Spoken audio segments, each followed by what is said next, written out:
প্রকৌশলীদের বেতন কেটে কোটি কোটি টাকা আত্মসাৎ, ৩০ পৌরসভায় ৫০ কোটি টাকার অনিয়ম, সরকারের নিরীক্ষা প্রতিবেদন। ২৫০ কন্টেইনার গায়েব নিয়ে মুখোমুখি চট্টগ্রাম কাস্টমস ও বন্দর, ক্ষতিপূরণের চিঠির জবাবে ১০,০০০ কোটি টাকা দাবি। নানামুখী উদ্যোগের মাঝেও বিদেশি বিনিয়োগে হতাশা, বছর ব্যবধানে জানুয়ারি মার্চ প্রান্তিকে কমেছে প্রায় ৪৪%। উচ্চ মূল্যস্ফীতিতে কমছে প্রকৃত আয়, সঞ্চয় ভাঙছে মানুষ, ঋণের জালে অনেকে, দারিদ্র্য বাড়ার শঙ্কা অর্থনীতিবিদদের। এবং ভূমি অফিসে ঘুষ ছাড়া মেলে না কোনো সেবা, ডিজিটাল পেমেন্ট উপেক্ষা করে বাড়তি টাকা আদায়ের অভিযোগ।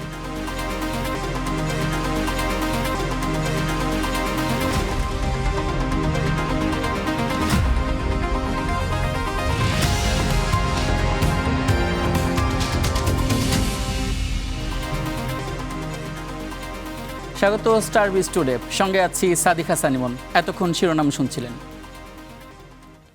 এবারে বিস্তারিত। মাঠ পর্যায়ে কর্মরত প্রকৌশলীদের বেতন কেটে অন্যায়ভাবে কেটে নেওয়া হচ্ছে কোটি কোটি টাকা। ঠিকাদার ও প্রকল্প পরিচালকের যোগসাজশে এই অর্থ আত্মসাৎ করা হয়েছে, এমন অভিযোগ উঠে এসেছে সরকারের নিরীক্ষা প্রতিবেদনে। শুধু তাই নয়, দেশের ৩০টি পৌরসভায় পানি সরবরাহ ও স্যানিটেশন নির্মাণ প্রকল্পটিতে আরও প্রায় ৫০ কোটি টাকার অনিয়মের তথ্য উঠে এসেছে। বিস্তারিত জানাচ্ছেন মাহাবুল ইসলাম। জনস্বাস্থ্য সুরক্ষা ও পরিবেশগত ঝুঁকি কমাতে ২০১৯ সালে দেশের ৩০টি পৌরসভায় শুরু হয় পানি সরবরাহ ও স্যানিটেশন প্রকল্প। জনস্বাস্থ্য প্রকৌশল অধিদপ্তরের বাস্তবায়নে প্রায় ১,৫৯৬ কোটি টাকা ব্যয়ের এ প্রকল্পের মেয়াদ শেষ হয়েছে চলতি বছরের জুনে। প্রকল্পের শুরু থেকে চলতি বছরের এপ্রিল পর্যন্ত আর্থিক অগ্রগতি হয়েছে ৮৩% এবং ভৌত অগ্রগতি ৯৫%। তবে প্রকল্পটির বাস্তবায়নে বিভিন্ন ধাপে উঠে এসেছে একের পর এক অনিয়মের চিত্র। মাঠ পর্যায়ে কর্মরত আবাসিক প্রকৌশলীদের বেতন থেকে ৬,৩০,০০,০০০ টাকা কেটে নিয়ে আত্মসাৎ করা হয়েছে। আইএমইডির মূল্যায়ন প্রতিবেদনে বলা হয়েছে, ঠিকাদার ও তৎকালীন প্রকল্প পরিচালকের যোগসাজশে এই অর্থ আত্মসাৎ করা হয়েছে। এই প্রকল্পে সরকারি ক্রয়বিধি লঙ্ঘন করে প্রায় ১৯ কোটি টাকার কার্যাদেশ একটি প্রতিষ্ঠানকে দেয়া নকশা বহির্ভূত কাজ দেখিয়ে মোট ১৫০ কোটি টাকার বেশি আর্থিক অনিয়মের অভিযোগ উঠেছে। অনিয়মের বিষয়ে প্রকল্পটির বর্তমান পরিচালক স্টার নিউজকে জানান, অভিযোগগুলো আগের সময়ের, বিষয়গুলো সম্পর্কে তিনি বিস্তারিত জানেন না। যদি শেষ মুহূর্তে কোনো দায় দেনা এরকম পরিলক্ষিত হয় যে যেটা আসলে অনিয়ম হয়েছে, সেটা সরকারি বিধি মোতাবেক প্রয়োজনীয় ব্যবস্থা নেওয়া হবে। বিশেষজ্ঞদের মতে প্রকল্প বাস্তবায়নে সুশাসন ও কার্যকর জবাবদিহিতার অভাব থাকায় এত অনিয়ম হচ্ছে। তাদেরকে স্বচ্ছ এবং জবাবদিহিমূলক বাস্তবতা নিয়ে আসার উপায় হচ্ছে আইনের প্রয়োগ করা। এখন আইনের প্রয়োগে যদি দীর্ঘসূত্রিতা হয়, কিংবা এই দীর্ঘসূত্রিতার মূল কারণ যদি হয় কাউকে পার পাইয়ে দেওয়া, কাউকে বাঁচিয়ে দেওয়া, তাহলে তো আসলে আমার গুণগত পরিবর্তনের জায়গাটা তৈরি হবে না। সরকারি প্রকল্প বাস্তবায়নে অনিয়মের সাথে জড়িতদের শাস্তির আওতায় আনার তাগিদ এই বিশেষজ্ঞের। এটা যাতে কারো পকেটস্থ না হয়। মাহাবুল ইসলাম, স্টার নিউজ, ঢাকা। ২৫০ কন্টেইনার গায়েব হওয়ার ঘটনায় মুখোমুখি অবস্থানে চট্টগ্রাম বন্দর ও কাস্টমস। নিখোঁজ কন্টেইনারের ক্ষতিপূরণ দাবি করে কাস্টমসের দেওয়া চিঠির জবাবে উল্টো ১০,০০০ কোটি টাকা ক্ষতিপূরণ দাবি করেছে বন্দর কর্তৃপক্ষ।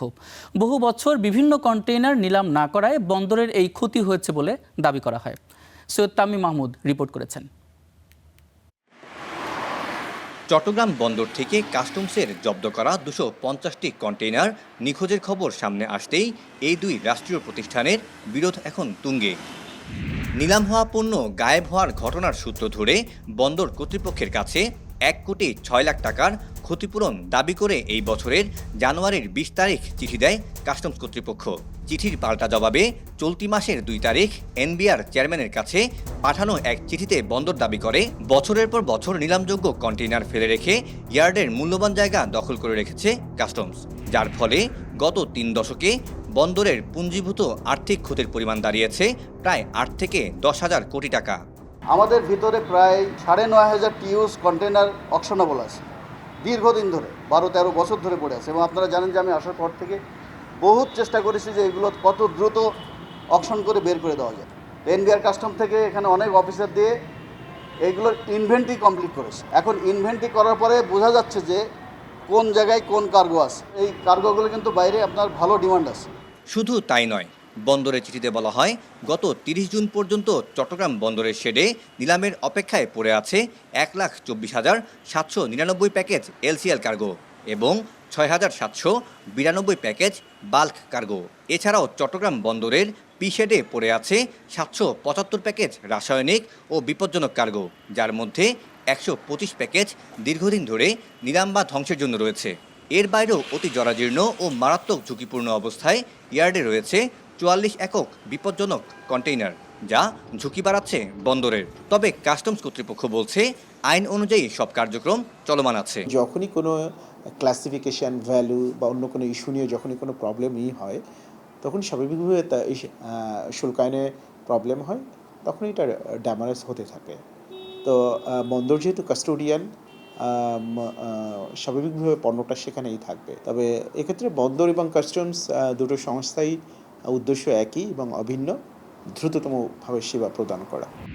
এদিকে কাস্টমসের 250 কন্টেইনার খুঁজে না পাওয়ার অভিযোগ প্রত্যাখ্যান করে গণমাধ্যমে একটি প্রতিবাদ লিপি পাঠিয়েছে চট্টগ্রাম বন্দর, যেখানে দাবি করা হয়েছে ইতিমধ্যে কাস্টমসকে বুঝিয়ে দেওয়া হয়েছে কন্টেইনারের হিসাব। Syed Tamim Mahmud, Star News, Chittagong. বিনিয়োগ বাড়ানোর ক্ষেত্রে সরকার যখন সবচেয়ে বেশি গুরুত্ব দিচ্ছে, তখন বছর ব্যবধানে গেল জানুয়ারি থেকে মার্চ এই 3 মাসে নিট বিদেশি বিনিয়োগ কমেছে প্রায় 44%। আজ বাংলাদেশ ব্যাংক প্রকাশিত বিদেশি বিনিয়োগ সংক্রান্ত হালনাগাদ প্রতিবেদনে এই তথ্য প্রকাশ করা হয়েছে। এতে দেখা যায় গেল বছরের জানুয়ারি থেকে মার্চ এই 3 মাসে নিট বিদেশি বিনিয়োগের পরিমাণ ছিল $781 মিলিয়ন বেশি, কিন্তু চলতি বছরের একই সময়ে তা 43.84% কমে হয়েছে $447 মিলিয়ন। তবে গেল বছরের শেষ 3 মাসের তুলনা করলে নিট বিদেশি বিনিয়োগ বেড়েছে প্রায় 21%। গেল অক্টোবর থেকে ডিসেম্বরে বিনিয়োগের পরিমাণ ছিল $370 মিলিয়ন। চলতি বছরের জানুয়ারি থেকে মার্চ সময়ে নতুন বিনিয়োগ আসার চেয়ে বাংলাদেশে কার্যক্রম পরিচালনা করা বিদেশি কোম্পানিগুলো পুনর্বিনিয়োগ বেশি করেছে। অন্যদিকে আন্তঃকোম্পানি ঋণের পরিমাণও ছিল সামান্য। তবে গেল বছরের একই সময়ে এই ধরনের ঋণের পরিমাণ ছিল $293 মিলিয়ন, ফলে মোট বিনিয়োগ প্রায় 800 মিলিয়নের কাছাকাছি চলে যায়।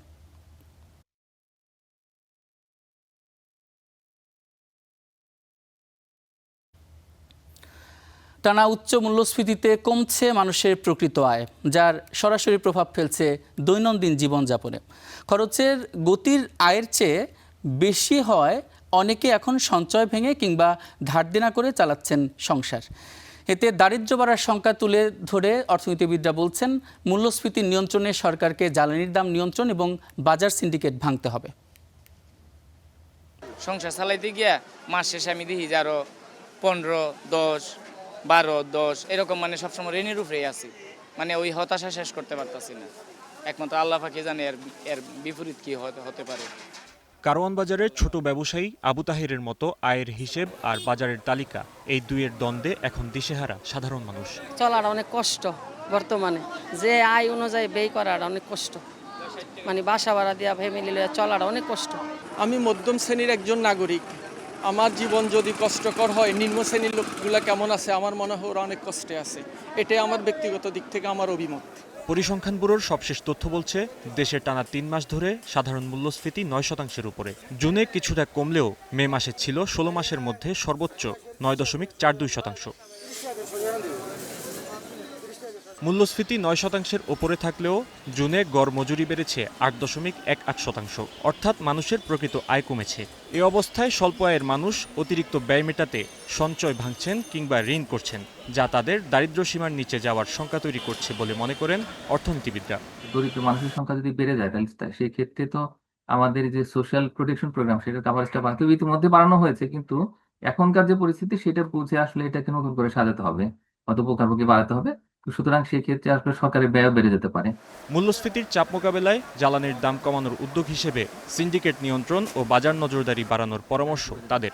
এই চ্যালেঞ্জটা মোকাবেলা করার জন্য সরকারকে বিশেষভাবে এই বাজার ব্যবস্থাপনার দিকে নজর দিতে হবে এবং যদি সম্ভব হয় খুব দ্রুত আসলে জ্বালানি পণ্যগুলোর প্রাইসে ডাউনওয়ার্ড রিভিশন লাগবে এবং একই সঙ্গে বিদ্যুতের দামও যদি কিছুটা কমানো যায়, আমি মনে করি যে আগামী দিনগুলোতে হয়তো মূল্যস্ফীতিতে আরো উল্লেখযোগ্য অগ্রগতি দেখা যাবে।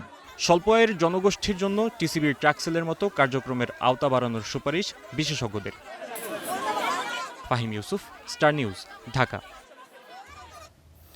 দর্শক, দেশের ব্যাংক খাত, বিনিয়োগ ও মূল্যস্ফীতি প্রসঙ্গে বিস্তারিত আলোচনা করব একজন আমন্ত্রিত অতিথির সঙ্গে সংবাদের পরের অংশে। যাচ্ছে অন্যান্য খবরে। চলতি বছরের জন্য বাংলাদেশে তরলীকৃত প্রাকৃতিক গ্যাস বা এলএনজি সরবরাহ স্থগিত করেছে কাতার এনার্জি। এমন তথ্য রয়টার্সকে নিশ্চিত করেছে পেট্রো বাংলা। বার্তা সংস্থা রয়টার্সের প্রতিবেদনে বলা হয়, ইরানের ওপর মার্কিন ও ইসরায়েলি সামরিক অভিযানের কারণে হরমুজ প্রণালী দিয়ে জ্বালানি সরবরাহ ব্যাহত হয়েছে। এমন পরিস্থিতিতে ভূরাজনৈতিক সংকটের জের ধরে বাংলাদেশে চলতি বছরের জন্য নির্ধারিত তরলীকৃত প্রাকৃতিক গ্যাস সরবরাহ অর্ধেক কমিয়ে দেওয়ার সিদ্ধান্ত নিয়েছে কাতার এনার্জি। যুদ্ধ শুরু হওয়ার পর থেকে অত্যন্ত সীমিত সংখ্যক খালি এলএনজি ট্যাঙ্কার এই প্রণালীতে প্রবেশ ও বের হতে পেরেছে। পেট্রোবাংলার সূত্র ধরে রয়টার্সের প্রতিবেদনে বলা হয়, কাতার থেকে কিছু কার্গো এই প্রণালী পার হতে পারলেও কোনোটিই বাংলাদেশে পৌঁছায়নি, যার কারণে অভ্যন্তরীণ গ্যাসের চাহিদা মেটাতে গত মার্চ মাস থেকে বাংলাদেশে স্পট মার্কেট থেকে রেকর্ড 35 কার্গো এলএনজি আমদানি করতে বাধ্য হয়েছে।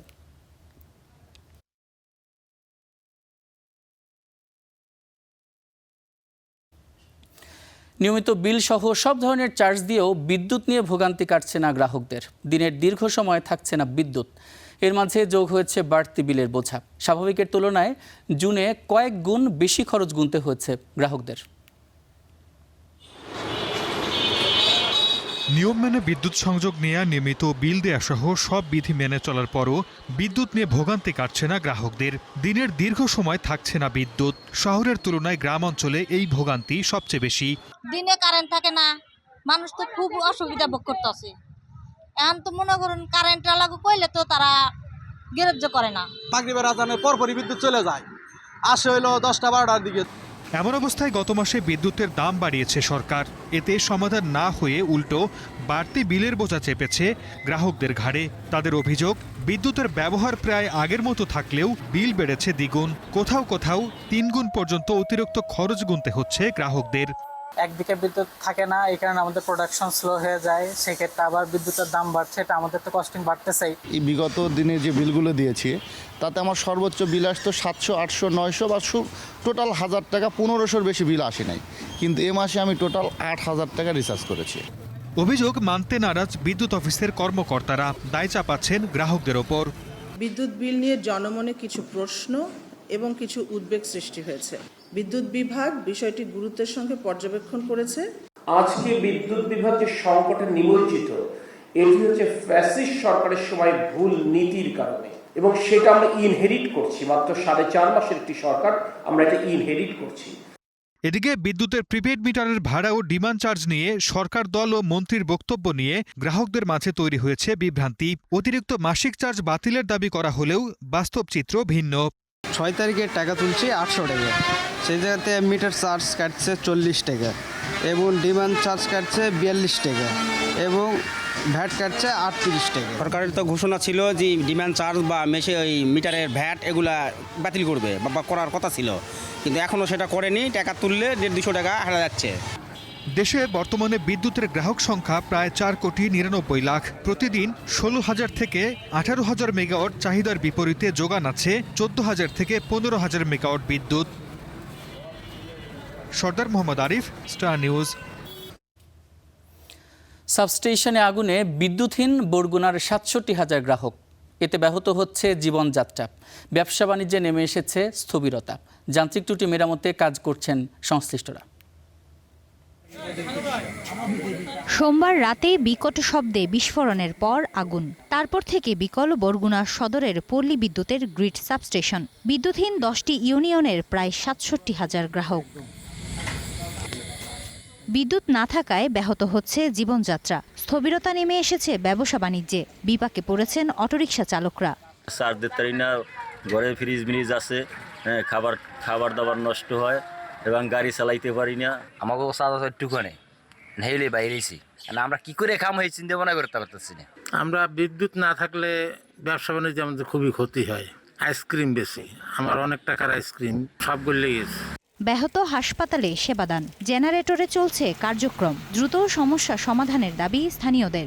বিকট একটা শব্দ হয়েছে, পুরো আকাশ সাদা হয়ে গেছে এইভাবে, আর সবাই আতঙ্কিত ছিলাম আর কি বাসায়। সরকারের উদ্যোগ যে এখানে সুষ্ঠুভাবে সুন্দরভাবে দেখে শোনা করা এবং এর ভিতর পর্যবেক্ষণ করা যে জিনিসটা দ্বিতীয়বার হওয়ার কারণটা কি।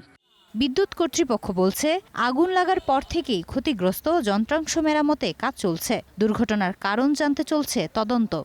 এসিআর এবং পাওয়ার ট্রান্সফরমার যেটা মানে বেশি সমস্যা ছিল, গরম ছিল, সেটা আল্লাহর ইচ্ছা চেক করে লাইনটা মেইন লাইন মানে 33,000টা চালু করতে পারছি।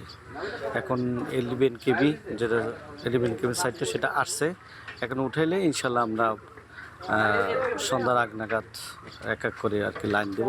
প্রায় 25 বছর আগে বরগুনা সদর উপজেলার খাজুরতলা গ্রামে সাবস্টেশনটি নির্মাণ করে পটুয়াখালী পল্লী বিদ্যুৎ সমিতি। এর আওতায় বরগুনা সদর উপজেলায় প্রায় 67,000 গ্রাহক রয়েছেন। Desk report, star news. জমির খাজনা পরিশোধ, নামজারি সহ ভূমি সেবার স্বচ্ছতা নিশ্চিত করতে সরকার চালু করেছে ডিজিটাল পেমেন্ট ব্যবস্থা। কিন্তু নীলফামারীর জলঢাকা উপজেলার ধর্মপাল ও শিমুলবাড়ি ইউনিয়ন ভূমি অফিসে সেই নিয়ম না মানার অভিযোগ উঠেছে। স্টার নিউজের হাতে এসেছে একাধিক ভিডিও, যেখানে সরকারি অফিস কক্ষে বসেই ঘুষ লেনদেনের দৃশ্য ধরা পড়েছে। অভিযোগ, অতিরিক্ত টাকা আর দালাল ছাড়া মিলছে না কাঙ্ক্ষিত সেবা। মাহমুদ রাফিনের রিপোর্ট। অফিস কক্ষে বসেই সেবাপ্রার্থীর উপস্থিতিতেই দালালের কাছ থেকে ঘুষের টাকা বুঝে নিচ্ছেন কর্মকর্তা। আবার সেবাপ্রার্থী বেরিয়ে যাওয়ার পরপরেই সেই টাকার ভাগ তিনি তুলে দিচ্ছেন দালালের হাতে। নীলফামারীর জলঢাকা উপজেলার ধর্মপাল ও শিমুলবাড়ি ইউনিয়ন ভূমি অফিসে এই দৃশ্য যেন নিত্যদিনকার। সরকারি নিয়ম অনুযায়ী ভূমি সংক্রান্ত সকল সরকারি ফি পরিশোধের কথা ডিজিটাল মাধ্যমে, অথচ অভিযোগ উঠেছে এই দুই ইউনিয়নের দায়িত্বপ্রাপ্ত ইউনিয়ন ভূমি সহকারী কর্মকর্তা বলরাম রায় সেই নিয়ম উপেক্ষা করে সেবাপ্রার্থীদের কাছ থেকে আদায় করছেন অতিরিক্ত অর্থ। স্টার নিউজের হাতে আসা একাধিক ভিডিওতে দেখা যায় কখনো বলরাম রায় নিজেই টাকা গ্রহণ করছেন, আবার কখনো তার পাশের চেয়ারে বসে টাকা নিচ্ছেন দালাল চক্র। কয়েকটি ভিডিওতে অফিসের ভেতরে দালালদের অবাধ বিচরণও দেখা যায়। কেউ নথিপত্র প্রস্তুত করছেন, কেউ সেবাপ্রার্থীর কাছ থেকে নিচ্ছেন টাকা। অভিযোগের সত্যতা যাচাইয়ে গোপনে যোগাযোগ করা হয় এক দালালের সাথে। তার বক্তব্যেও মিলেছে ঘুষ লেনদেনের সত্যতা। আমি 2,000 টাকা নিয়েছি না, আমাকে 1,000 টাকা চেক দিলে 250 টাকা। আর যাক চেক দিছি কছি যে তুই 2,000 দেন নাই, তুই বলছে কবু 2 টাকা না। ভুক্তভোগীদের অভিযোগ, সরকার নির্ধারিত ফির বাইরে অতিরিক্ত টাকা না দিলে কাজ হয় না, দালালদের মাধ্যমে না গেলে মিলছে না সেবা। টাকা নিচ্ছে 6,000, চেক দিছে 1,800 অথবা 1,900। আর পরের বার আবার একটা চেক কাটছি, বড় চেক, তো ওটা মানে 1 রেকর্ড 82, ওটা টাকা নিছে 3,000, চেক দিছে 1,800। অনুরোধ করে কয়েকদিন ঘুরেছি, ঘুরার পরে আমরা যা তারপর টাকা দিয়েছি আমি 5,000 টাকা, চেক দিছে আমাকে মনে করো 1,700 টাকা। বলরাম স্যারের কাছে গেছিলাম না, বলরাম স্যার বলতেছে আমার 35,000 টাকার দরকার। ওনার যে মনে যে সহযোগিতার লোক যে আছে উনি কিন্তু আমার কাছে 10,000 টাকা 13,000 টাকা চাষে করে। অনেক সমস্যা, মানে খালি টাকায় চায়, তাহলে এইভাবে গরিব মানুষ বাবা বাঁচবে। তবে এসব অভিযোগ অস্বীকার করেছেন ইউনিয়ন সহকারী ভূমি কর্মকর্তা বলরাম রায়। তার দাবি, তাকে পরিকল্পিতভাবে ফাঁসিয়েছে অফিসেরই একজন দালাল। দালাল তো আরও কাজ করে দেয় যে নাগরিক, হ্যাঁ, তারও কাজ করে দিতে হয় আমাদের এখানে কাজ করে না দিলে উল্টো আমাদেরকেই মনে করো হুমকি ধামকি দেয় যে আপনি সরকারি চাকরি করতে আসছেন, কেন কাজ করে দিবেন না। তদন্তে অভিযোগের সত্যতা পেলে ওই কর্মকর্তার বিরুদ্ধে আইন অনুযায়ী ব্যবস্থা নেওয়া হবে বলে জানিয়েছেন জেলা প্রশাসক। মোবাইল ব্যাংকিংয়ের মাধ্যমে অথবা অ্যাপসের মাধ্যমে করতে হবে, সে সরাসরি কোনো টাকা সে লেনদেন করবে না, করার সুযোগ নেই।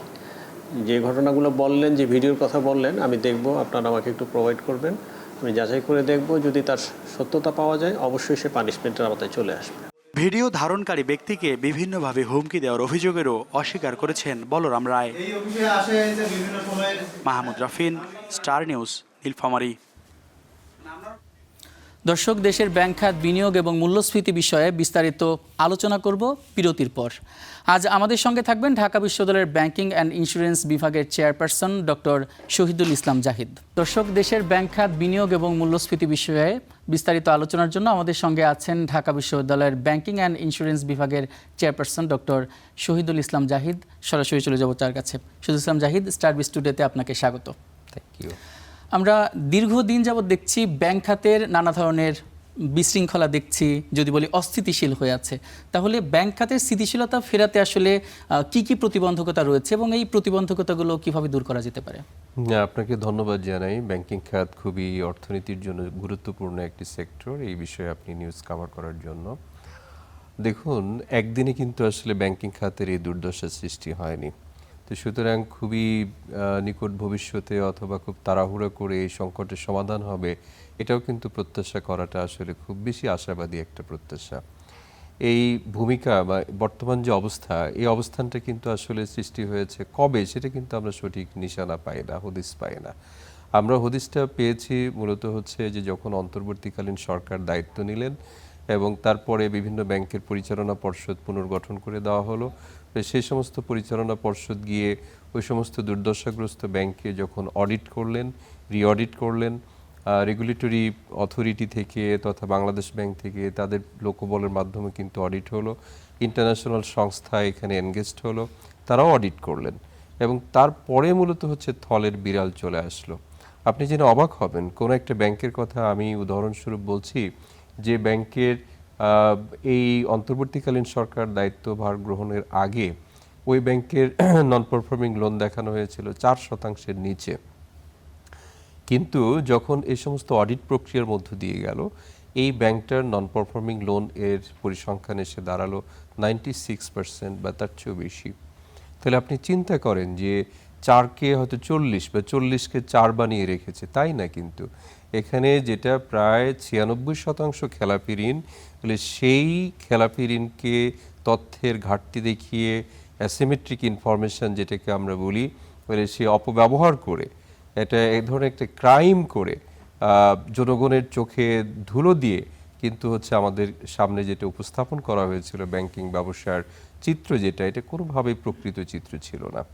আপনি চিন্তা করেন যে আমাদের দেশের ব্যাংকিং খাতের যে ক্যাপিটাল অ্যাডিকুয়েসি রেট, যেটা ব্যাসেল 3-র সিগনেটরি হিসেবে এটা আমাদের 12.5% রাখার একটা কমপ্লায়েন্স আছে, যেটা 2015 সালের মধ্যে আমাদেরকে সংরক্ষণ করতে হবে, এরকম কথা ছিল। কিন্তু সেটা এই মুহূর্তে সর্বশেষ পরিসংখ্যান, আজকের পরিসংখ্যান যেটা, সেটা হচ্ছে বাংলাদেশের ব্যাংকিং খাতে overall capital adequacy ratio negative by 3%-এর কাছাকাছি। যেটা 12.5% রাখার কথা, সেটা -3%-এর কাছাকাছি। যেটা নন পারফর্মিং লোন বৈশ্বিক অ্যাভারেজ 2% রাখার কথা, সেটা এখন আমাদের 30%-এর উপরে। আমাদের এখানে অনেক ব্যাংক আছে যে ব্যাংকিংয়ের নর্মস, কালচার, থিওরি, এটা কোনো কিছুই এখানে তোয়াক্কা করা হয়নি। অ্যাডভান্স টু ডিপোজিট রেশিও যেটা, 100 টাকা যদি আপনি ডিপোজিট পান, এটা সর্বোচ্চ ইসলামী ব্যাংকগুলো 92 টাকা ঋণ দান করতে পারে, কনভেনশনাল ব্যাংকগুলো এটা 82-83 টাকা লোন দিতে পারে। কিন্তু কোনো ব্যাংক আছে যে এই 100 টাকা আমানতের এগেনস্টে তারা 120-25% ঋণ প্রদান করেছে। তো এই যে মানে বাংলাদেশে ব্যাংকিং খাতের সমস্ত পরিসংখ্যান, যারা নেগেটিভ প্রফিট হয়েছে কিন্তু সেগুলোকে দেখানো হয়েছে পজিটিভ হিসেবে, এবং সেই প্রফিটের একটা অংশ ট্যাক্স হিসেবে দেখানো হয়েছে, একটা অংশ ডিভিডেন্ড হিসেবে ডিক্লেয়ার করা হতো। এই যে বর্তমান সময়ের আগে, বিশেষ করে এই নিকট অতীতের যে ওই সময়কার যারা কর্তা ব্যক্তিরা ছিলেন, রেগুলেটরি অথরিটি ছিলেন, ব্যাংক পরিচালনার দায়িত্বে ছিলেন, ম্যানেজমেন্টে যারা ছিলেন, তারা জনগণের চোখে ধুলো দিয়ে এমন একটা পরিবেশ সৃষ্টি করেছিল যেখানে তথ্যের সত্যতা বলে কিছু ছিল না, জনগণের প্রতি জবাবদিহিতার কিছু ছিল না, এবং তারা মনেই করতেন যে এদেশের সব মানুষ হচ্ছে বোকা, তারা পরিসংখ্যান কিছু জানতেও চায় না, পরিসংখ্যান কিন্তু বোঝারও দরকার নেই, আর যদি কেউ জানতেও চায় তাদেরকে হচ্ছে চোখে ধুলো দিয়ে তারা হচ্ছে আসলে এই সমস্ত প্রতিষ্ঠান পরিচালনা করতেন। এখানে আপনার কাছে আরেকটু জানতে চাই, বলছেন যে এখন তদন্ত করে এবং বিভিন্ন মাধ্যমে বিশ্লেষণ করে দেখা যাচ্ছে থলের বিড়ালগুলো বেরিয়ে আসছে, তো এইটা আসলে কি ধরনের পদক্ষেপ তাদের বিরুদ্ধে নেওয়া হচ্ছে, আর কোনো ধরনের দৃষ্টান্তমূলক শাস্তি দেওয়ার ব্যবস্থা কি করা উচিত যাতে পরবর্তীতে এই ধরনের কার্যক্রম পুনরাবৃত্তি না ঘটে? না, সে তো বটেই। আপনার যে প্রথম প্রশ্নটা সেটাই শেষ করা হয়নি, যে এই অবস্থা থেকে পরিত্রাণের উপায় কি। সেই অবস্থা থেকে পরিত্রাণের একটা অন্যতম উপায় হচ্ছে আপনি যেটা বললেন, আপনার প্রশ্নটার মধ্যে উত্তরটা আছে, যে বা যারা, তারা যত ক্ষমতাশালী হোক না কেন, যারা জনগণের টাকা আমানতের খেয়ানত করেছে, যাদের হাতে জনগণের সম্পদ তুলে দেওয়া হয়েছিল এটাকে সুদে আসলে বা মুনাফা এটা বৃদ্ধির জন্য, অর্থনৈতিক স্থিতিশীলতা অথবা অর্থনৈতিক প্রবৃদ্ধির জন্য, তারা হচ্ছে এগুলোকে দেশ থেকে লুটপাট করেছে, বিদেশে পাচার করেছে, এবং সেই টাকা এখনও যে দেশে ফেরত আনার কোনো দৃশ্যমান প্রক্রিয়া আমরা দেখতে পাচ্ছি না। এবং ওই সময়ে যারা এ সমস্ত মানে স্ক্যান্ডালের সাথে জড়িত ছিলেন, তারা ব্যাংক ম্যানেজমেন্ট হোক, পরিচালনা পর্ষদ হোক, রেগুলেটরি অথরিটি হোক, অথবা আরও সর্বোচ্চ মহলের কে বা কারা জড়িত ছিলেন, তাদেরকে সময় এসেছে খুঁজে খুঁজে বের করা এবং তাদের স্থাবর অস্থাবর সম্পত্তি বাতিল করা, বাজেয়াপ্ত করা, এগুলো নিলামে চড়ানো, এবং এই সমস্ত বেনামে ঋণ যারা প্রদানের সাথে যুক্ত ছিলেন। আপনি চিন্তা করেন, একটা জামানত, সবচেয়ে ভালো জামানতের এগেনস্টে বড়জোর হয়তো 60-70% ঋণ প্রদান করা যায়, না হয় আপনি সর্বোচ্চ 100%ই দিলেন, কিন্তু অনেক জামানত আছে যেগুলো হচ্ছে বেনামি জামানত, এবং এটার এগেনস্টে 100 ভাগের বেশি তারা হচ্ছে ঋণ প্রদান করেছে। এখন একজন ব্যবসায়ী, একজন গ্রহীতা, তিনি হয়তো যে এ ধরনের অসাধু চক্রের মধ্যে পড়ে 100 টাকা জামানত দিয়ে যে 200 টাকা এখান থেকে ঋণ পেয়েছে, ফর এক্সাম্পল, তার কি দায় পড়েছে ব্যাংকে জনগণের টাকা ফেরত দেওয়ার জন্য? এখানে তো ব্যাংকের ব্যবস্থাপকরা এখানে জড়িত। আপনি গ্রাহকের কথা বলছেন, তো আর ব্যাংকিং খাতের যে এই যে অনিয়ম এবং বিশৃঙ্খলার কথাও বলছেন, এর ফলে কিন্তু অনেক ব্যাংকের এখন একটু নাজেহাল অবস্থায় বলা যায়। 5টি ব্যাংকে কিছুদিন আগে একীভূত করা হয়েছিল। সেই ব্যাংকের যারা গ্রাহক আছেন তারা কিন্তু তাদের আমানতের টাকা ফেরত পেতে কিন্তু আন্দোলন এখনো করে যাচ্ছেন, কিন্তু পাচ্ছেন না। হ্যাঁ, এই পরিস্থিতি আপনি কিভাবে দেখছেন? আর এখন যারা অন্যান্য ব্যাংকেও তো যদি বলি নাজেহাল অবস্থা, যেমনটা আপনি বলছিলেন, তো অন্যান্য ব্যাংকে যারা টাকা রেখেছে সেই গ্রাহকদের বা সেই আমানতকারীদের মনে কতটা সংশয় তৈরি করতে পারে এই বিষয়টি? না, দেখুন, ব্যাংকিং ব্যবস্থা তো আসলে বিচ্ছিন্ন না, একটার সাথে আর একটা জড়িত। এরা কিন্তু সিস্টার কনসার্ন মূলত অনেকটাই, বিভিন্ন মালিকানা থাকতে পারে কিন্তু তারা একসাথে ব্যবসা করে। এবং কেন্দ্রীয় ব্যাংক এদের সবাইকে রসুনের কোয়ার মতো কিন্তু তারা এটা রেগুলেট করে থাকে, সুপারভাইজ করে থাকে, সহযোগিতা করে থাকে, লেন্ডার অফ লাস্ট রিসোর্ট হিসেবে তাদেরকে সহযোগিতা করে। এখন বিষয়টা হচ্ছে এই 5টি ব্যাংক এটা আসলে বিচ্ছিন্ন কোনো ঘটনা না। এখানে অনেক ব্যাংকই কিন্তু আসলে দুর্দশাগ্রস্ত ছিল। তবে সরকার ওই সময় স্বপ্রণোদিত হয়ে একটা রেজুলেশন করে, বলে আইন ছিল না, একটা আইন করলো 2025 ব্যাংক রেজুলেশন যেটা করা হলো, বলে সেই রেজুলেশনের আওতায় 5টা ব্যাংকে একটা সম্মিলিত ইসলামী ব্যাংক হিসেবে একটি প্রথম রাষ্ট্রীয় ইসলামী ব্যাংক, হ্যাঁ, এই মুহূর্তে তার যে স্ট্যাটাস, বলে সেই হিসেবে ঘোষণা দেওয়া হলো। কিন্তু তাদের যে সম্মানিত গ্রাহকরা রাস্তায় রাস্তায় ঘুরছেন, জল কামানের জল খাচ্ছেন, তারা হচ্ছে মানে মানববন্ধন করছেন, এটা ব্যাংকিং খাতের প্রতি জনগণের যে আস্থার তলানিতে পৌঁছে গেছে তার একটা উদাহরণ। জনগণ কতদিন ধৈর্য ধরবে? এই ব্যাংকগুলো তো বেসরকারি খাতে পরিচালিত ব্যাংক, তাহলে সে মালিক পক্ষ কোথায়? তাহলে এই যে তারা যে টাকাগুলো লুটপাট করলো তার হদিসটা কোথায়? তখন কেন্দ্রীয় ব্যাংকের দায়িত্ব, তাদের দায়িত্বে কে ছিলেন, তাদের এখানে দায়িত্ব কতটুকু, এ সমস্ত তো নিরূপণ করতে হবে এবং জনগণকে বোঝাতে হবে, বলতে হবে যে ভাই আমি তোমাদের টাকা দিতে পারবো অথবা দিতে পারবো না। এই রাস্তায় রাস্তায় ঘোরানো, যারা ব্যাংকে টাকা রেখেছে তারা তো একদম হতদরিদ্র না, এরা কিন্তু মোটামুটি মধ্যবিত্ত শ্রেণীর মানুষজন। তাদের যদি কথাবার্তা, পোশাক আশাক দেখেন, তারা হয়তো ভবিষ্যতের কোনো একটা প্রয়োজনের জন্য এখানে সঞ্চয় করেছে।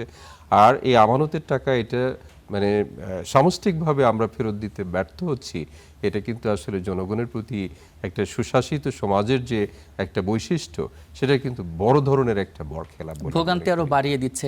তো একটু বিনিয়োগ প্রসঙ্গে আসি। বিনিয়োগের একটি বড় উৎস যদি বলি ব্যাংক, আজকেই বাংলাদেশ ব্যাংক বিদেশি বিনিয়োগের একটি তথ্য প্রকাশ করেছে। সেখানে যদি ইয়ার বাই ইয়ার বলি, 2025-এর জানুয়ারি থেকে মার্চ কোয়ার্টার এবং 2026-এর জানুয়ারি থেকে মার্চ কোয়ার্টারে যদি এই দুটার তুলনা করি তাহলে বিদেশি বিনিয়োগ 44% কমেছে। আবার যদি কোয়ার্টার বাই কোয়ার্টার বলি তাহলে 2025-এর অক্টোবর থেকে ডিসেম্বরের কোয়ার্টার তুলনায় এই বছরের জানুয়ারি থেকে মার্চ কোয়ার্টারে 21% বিদেশি বিনিয়োগ বেড়েছে। তো এই বিষয়টাকে আসলে আমরা কিভাবে বিশ্লেষণ করতে পারি, কিভাবে ধরে নিতে পারি? বিনিয়োগ বাড়লো নাকি কমলো? না, বাংলাদেশ যেহেতু ক্যাপিটাল ডেফিসিট কান্ট্রি, মানে আমাদের যে পরিমাণ বিনিয়োগের জন্য মূলধন দরকার আমাদের আভ্যন্তরীণ উৎস থেকে সেই পরিমাণ আমরা যোগান দিতে পারি না আসলে। তো সুতরাং এই স্বাধীনতার পর থেকে কিন্তু আমরা বৈদেশিক বিনিয়োগের উপরে ব্যাপকভাবে আসলে নির্ভরশীল, বিশেষ করে অবকাঠামো তৈরি, তারপরে শিল্পায়ন, রাস্তাঘাট সমস্ত কিছুতেই কিন্তু বিদেশি বিনিয়োগের প্রতি আমরা নির্ভরশীলতা দেখিয়ে এসেছি। তবে এই সর্বশেষ যে কোয়ার্টারটি, আমরা সর্বশেষ যে 2টা কোয়ার্টার এর মধ্যে যদি তুলনা করি, আপনি যে পরিসংখ্যানটা দিলেন যে সর্বশেষ কোয়ার্টারে আমাদের বৈদেশিক বিনিয়োগের প্রবাহটা বেড়েছে। এটার একটা কারণ হতে পারে যে আমাদের যেহেতু বর্তমানে গণতান্ত্রিক সরকার, 2026 সালের ফেব্রুয়ারি মাসের 12 তারিখে জাতীয় নির্বাচনের মাধ্যমে সরকার গঠন করা হয়েছে এবং সেই সরকার এসে তাদের কিন্তু যে ইশতেহার ছিল অথবা অর্থনৈতিক উন্নয়নের প্রতি যে এক ধরনের দায়বদ্ধতার কথা বলেছেন, বেকারত্ব হ্রাস এবং কর্মসংস্থান সৃষ্টি, দারিদ্র্য বিমোচন, এই সমস্ত ক্ষেত্রে সরকারের যে ইশতেহার ছিল এবং তাদের যে এক ধরনের ড্রাইভ আমরা দেখতে পাচ্ছি, তারা দেশে এবং বিদেশে ঘন ঘন আমরা তাদের সফর দেখতে পাচ্ছি। আমাদের মাননীয় প্রধানমন্ত্রী তিনি মালয়েশিয়া সফর করলেন, চীন দেশে গেলেন এবং পররাষ্ট্রমন্ত্রী তিনি বিভিন্ন দেশ সফর করছেন। তো সুতরাং এই সর্বশেষ যে আমরা দেখতে পেয়েছি যে 2025 সালের লাস্ট কোয়ার্টার বা ওই সময়কার বেশ কিছু সময়ে যে বৈদেশিক ঋণ প্রবাহ বা মানে এফডিআই যেটাকে আমরা ডিরেক্ট ইনভেস্টমেন্ট, সেটা কমেছে। কারণটা হচ্ছে এক ধরনের অস্থির পরিবেশ ছিল, সবাই নির্বাচনের জন্য আসলে উন্মুখ ছিল, নতুন সরকার দেখার অপেক্ষায় ছিল। কারণ নতুন সরকার যদি না আসে, গণতান্ত্রিক সরকার যদি না আসে, রাজনৈতিক স্থিতিশীলতা এখানে বিঘ্নিত হয়। তবে গত বছরে বিনিয়োগ কমার একটা অন্যতম কারণও হতে পারে, কারণটা হচ্ছে মধ্যপ্রাচ্যের যুদ্ধ। আপনি খেয়াল করেছেন যে সমস্ত দেশ এখানে বিনিয়োগ করে তারা হয়তো তাদের ফান্ড ডাইভার্সিফাইড হয়েছে কিনা, তারা হয়তো ইচ্ছা থাকা সত্ত্বেও এখানে হয়তো করতে পারেন নাই। কারণ হচ্ছে যেহেতু যুদ্ধ পরিস্থিতি, তাদের দেশেরও দেখা যাচ্ছে যে অনেক জিনিসপত্রের দাম বেড়ে গিয়েছে, সেখানে আভ্যন্তরীণ প্রেশার থাকতে পারে। এরকম হচ্ছে বৈশ্বিক নানা কারণও কিন্তু আসলে ফ্যাক্টর হিসেবে থাকতে পারে, যে কারণে হয়তো বিগত সময়ে আমরা হয়তো বৈদেশিক মানে বিনিয়োগের যে প্রবাহ সেটা কিছুটা স্থবিরতা দেখতে পেয়েছি। তবে আমার কাছে যেটা মনে হয় যে বর্তমান সরকারের যে আন্তরিকতা আছে, তাদের দেশ বিনির্মাণের প্রতি, বিশেষ করে মাননীয় প্রধানমন্ত্রীর যে ভীষণ দিয়েছেন যে 2034 সালের মধ্যে বাংলাদেশকে $1 ট্রিলিয়ন অর্থনীতিতে রূপান্তর ঘটানোর যে একটা দর্শন তিনি দিয়েছেন, সেটাকে অ্যাচিভ করতে গেলে তার একটা ধারাবাহিকতা আমরা দেখতে পাচ্ছি। যে বর্তমান যে বাজেটটা আমরা দেখতে পাচ্ছি সেটা কিন্তু বিগত বছরের তুলনায় প্রায় 19% বেশি এবং প্রত্যেক বছরই কিন্তু আমাদের 6 থেকে 7% এটা স্টিডি গ্রোথ, এটা অ্যাচিভ করতেই হবে।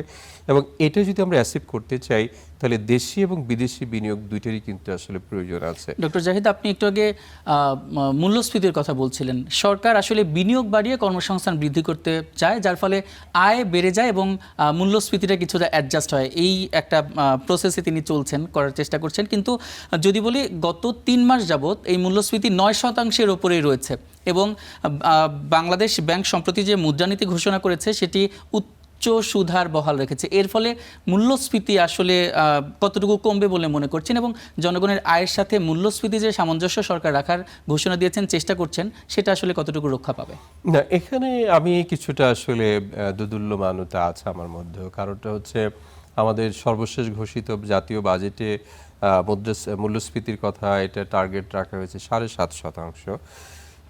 কিন্তু সর্বশেষ বাংলাদেশ ব্যাংক কর্তৃক যে মুদ্রানীতি ঘোষণা করা হয়েছে সেখানে কিন্তু আসলে তাদের টার্গেট যেটা ওনারা বলছে যে 8 থেকে 10%-এর মধ্যে থাকলে তারা হয়তো হ্যাপি থাকতে পারেন, এরকম একটা বিষয় কিন্তু আমরা দেখতে পাচ্ছি। যদিও তারা সংকোচনশীল মুদ্রানীতির কথা বলেছেন, নীতি সুধার সেটা অপরিবর্তিত রেখেছেন। তো হোয়াট এভার, আমরা যেটা আসলে ফিল করি, দেখুন যে জনগণের যদি ক্রয় ক্ষমতা বৃদ্ধি পায় এবং সাথে সাথে যদি ইনফ্লেশনও কিছুটা বৃদ্ধি পায়, সেটা জনগণ হয়তো খুব বেশি ক্ষতিগ্রস্ত হয় না, খুব বেশি দুর্দশা হয় না। বর্তমান বিশ্বে অর্থনীতিতে এই মূল্যস্ফীতির সূচকের চেয়ে আরও আধুনিক সূচক কিন্তু এসেছে, সেটাকে আমরা বলি দুর্দশা, ইংরেজিতে যেটাকে বলে মাইজারি ইন্ডেক্স। সো মাইজারি ইন্ডেক্সে আমরা যদি দেখি যে সেখানে ইনফ্লেশন এর সাথে হচ্ছে বেকারত্বের হার যদি কমে তাহলে জনগণের মধ্যে কিন্তু আসলে ইনকাম চলে যাচ্ছে, তাই না? মানুষ টাকা হাতে পাচ্ছে। হ্যাঁ, আর যদি হচ্ছে ইনফ্লেশনও কিছুটা বৃদ্ধি পায় তাহলে মানুষের বর্ধিত ইনকাম দিয়ে মানুষ বর্ধিত দামে জিনিস কিনে তারা হয়তো কনজিউম করতে পারছে, ভোগ করতে পারছে। কিন্তু আমরা যদি দেখি যে বেকারত্ব না বেকারত্ব বৃদ্ধি পাচ্ছে, মানে সেটা কমছে না, তাহলে মানুষের কাছে কিন্তু ইনকামটা যাচ্ছে না। কিন্তু ইনফ্লেশন যদি আগের মতোও থাকে, কিছুটা কমলেও কিন্তু আসলে জনগণ সেই সুফলটা পায় না। সেটাই কিন্তু আমাদের প্রত্যাশা, যে জনগণের কর্মসংস্থান বৃদ্ধি পাক এবং আয় বৃদ্ধি পাক, যার ফলে সবকিছুই ক্রয় ক্ষমতার মধ্যে আসুক এবং ব্যাংকিং খাতের যে অনিয়ম সেগুলো দূর হোক, বিনিয়োগ বৃদ্ধি পাক এবং সেই সাথে দেশের অর্থনীতির উন্নয়ন ঘটুক, এটাই আমাদের প্রত্যাশা। আপনাকে অসংখ্য ধন্যবাদ ডক্টর শহীদুল ইসলাম জাহিদ আমাদের সঙ্গে যুক্ত হওয়ার জন্য। আপনাকেও ধন্যবাদ। দর্শক, দেশের ব্যাংকিং খাত, বিনিয়োগ এবং মূল্যস্ফীতি প্রসঙ্গে আলোচনার জন্য আমাদের সঙ্গে যুক্ত ছিলেন ঢাকা বিশ্ববিদ্যালয়ের ব্যাংকিং অ্যান্ড ইন্স্যুরেন্স বিভাগের chairperson doctor Shahidul Islam Zahid. Saudi আরব ভ্রমণে এবার যুক্তি হলো নতুন সুবিধা। পর্যটকদের জন্য প্যাকেজ ভিসা নামে একটি ডিজিটাল সেবা চালু করেছে দেশটির সরকার। এর ফলে ট্যুর প্যাকেজ বুকিংয়ের সঙ্গেই একই প্ল্যাটফর্মে আবেদন করা যাবে পর্যটন ভিসার জন্য। নতুন এই ব্যবস্থায় ফ্লাইট, হোটেল এবং ভিসা সব কিছুরই একসঙ্গে বুকিং করা যাবে। এমনকি ভ্রমণকারীরা চাইলে নিজের পছন্দ অনুযায়ী ভ্রমণসূচি, বিভিন্ন ইভেন্টের টিকিট এবং পর্যটন কার্যক্রমও একই বুকিংয়ের সঙ্গে যুক্ত করতে পারবেন।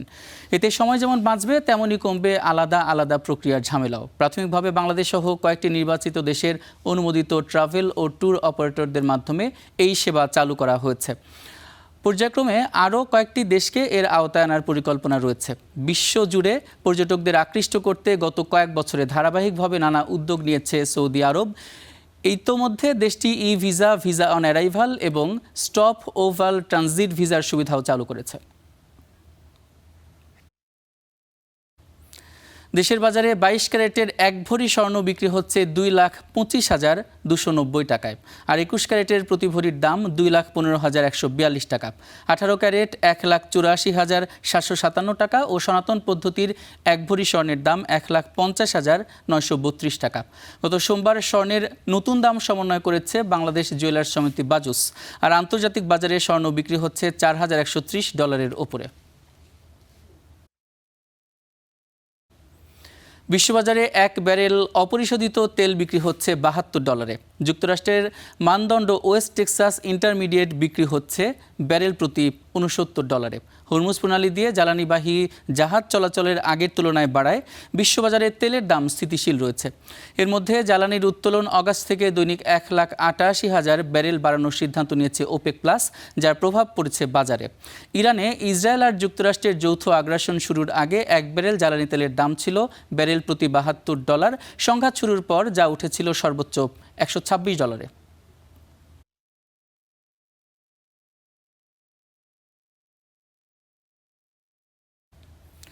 5 লাখের বেশি আমেরিকান শিশুর ট্রাম্প অ্যাকাউন্ট এর প্রথম দফায় $1,000 করে জমা দেওয়া হচ্ছে। মার্কিন প্রেসিডেন্ট ডোনাল্ড ট্রাম্পের ভাষ্য অনুযায়ী এই কর্মসূচির লক্ষ্য শিশুদের অল্প বয়স থেকেই সঞ্চয়, বিনিয়োগ ও উদ্যোক্তা হওয়ার মানসিকতা গড়ে তোলা। এই ঘোষণার সময় ওভাল অফিস থেকে নিউ ইয়র্ক স্টক এক্সচেঞ্জ এবং নাসডাকের উদ্বোধনী ঘণ্টা বাজানো হয়। ট্রাম্প আরও জানান, বেসরকারি প্রতিষ্ঠান এবং দাতাদের অতিরিক্ত অনুদানের মাধ্যমে ভবিষ্যতে এই তহবিল আরও বাড়ানো হতে পারে। আগামী নভেম্বরের মধ্যবর্তী নির্বাচনকে সামনে রেখে জীবনযাত্রার ক্রমবর্ধমান ব্যয় ভোটারদের জন্য একটি প্রধান বিষয় হয়ে উঠেছে। এমন অবস্থায় কর সাশ্রয়ী নানা সঞ্চয় পরিকল্পনা সামনে আনছেন ট্রাম্প।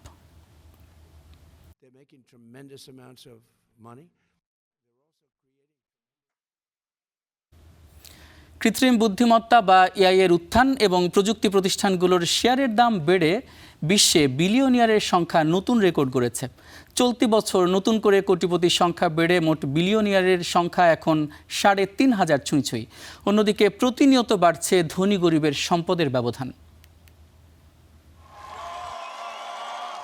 একসময় শতকোটিপতি বা বিলিয়নিয়ার হওয়ার ঘটনা ছিল বিরল, কিন্তু এখন পরিস্থিতি বদলে গেছে। প্রতি বছরই সম্পদের পাহাড় গড়ছেন মুষ্টিমেয় ধনকুবেররা। সুইজারল্যান্ড ব্যাংক UBS এর সবশেষ গবেষণা বলছে, গেল 1 বছরে বিশ্বে বিলিয়নিয়ারের সংখ্যা 13% বেড়ে 3,302 জনে উঠেছে। গত বছর বিশ্বে লাখপতির সংখ্যাও বেড়ে 5,75,00,000 ছাড়িয়েছে। গবেষণা বলছে, বর্তমান ধারা অব্যাহত থাকলে 2031 সালের মধ্যে বিশ্বে বিলিয়নিয়ারের সংখ্যা প্রায় 4,000-এ পৌঁছাতে পারে। প্রশ্ন হলো, এত দ্রুত ধনীদের সংখ্যা বাড়ছে কেন? বিশ্লেষকদের মতে এর পেছনে সবচেয়ে বড় কারণ কৃত্রিম বুদ্ধিমত্তা খাতের বিস্ফোরক প্রবৃদ্ধি, প্রযুক্তি কোম্পানিগুলোর শেয়ারের রেকর্ড মূল্য বৃদ্ধি ও বৈশ্বিক শেয়ার বাজারের ঊর্ধ্বমুখী ধারা। কিন্তু এই প্রবৃদ্ধির সুফল কি সাধারণ মানুষও সমানভাবে পাচ্ছেন? বাস্তবতা বলছে সাধারণ মানুষের গড় সম্পদ কিছুটা বাড়লেও তা মূলত মূল্যস্ফীতি, উচ্চ জীবনযাত্রার ব্যয় ও সীমিত আয় বাড়ার কারণে অনেকটাই গায়েব হয়ে যাচ্ছে। অধিকাংশ মানুষের আয় আসে বেতন থেকে, আর অতি ধনীদের সম্পদ বাড়ে শেয়ার, ব্যবসা ও বিভিন্ন বিনিয়োগের মূল্যমান বাড়ার মধ্য দিয়ে। ফলে সম্পদ বাড়ার গতি দুই শ্রেণীর মানুষের মধ্যে একেবারেই ভিন্ন। বিশেষজ্ঞরা বলছেন, বর্তমানে সম্পদ থেকে সম্পদ তৈরির সুযোগ ধনীদের জন্য অনেক বেশি। তারা বড় অঙ্কের বিনিয়োগ করতে পারেন, নিত্য নতুন প্রযুক্তি খাতে আগে থেকেই অংশ নিতে পারেন। এছাড়া বাজারের উত্থান থেকেও সর্বাধিক লাভবান তারা। অন্যদিকে মধ্যবিত্ত ও নিম্ন আয়ের মানুষের বড় অংশের কাছে বিনিয়োগের জন্য অর্থই থাকে না। ফলে বৈশ্বিক সম্পদ সৃষ্টির বড় অংশ চলে যাচ্ছে একগুচ্ছ মানুষের হাতে। এ প্রবণতার ফলেই বৈশ্বিক বৈষম্য আরও প্রকট হচ্ছে। ধনীদের সম্পদ বেড়ে পাহাড় সম হলেও সাধারণ মানুষের গড় ব্যক্তিগত সম্পদ মাত্র 10.8% বেড়েছে। Roksana Rimi, star news. এই ছিল স্টার বিস টুডে। এতক্ষণ সাথে থাকার জন্য অসংখ্য ধন্যবাদ।